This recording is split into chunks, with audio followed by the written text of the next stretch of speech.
Nós não somos tolos. Nós não estamos aqui por isso. Eu queria mandar um recado para a senadora Marta Suplicy, que pensa.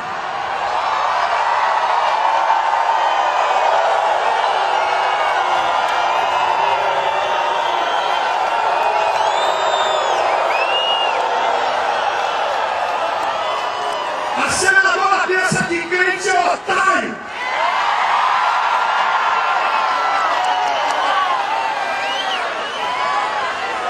Que católico é otário. E que pastor é um abestado alienado. Senadora, você não conhece a Constituição.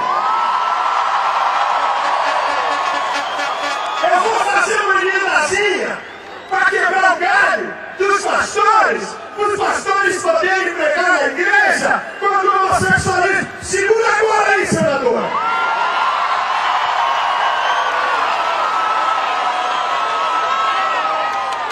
Já que você não conhece a Constituição, artigo 5º, inciso 4, inciso 6, inciso 8, vou citar para você um pedacinho. Livre manifestação do pensamento. Inciso 6, é inviolável.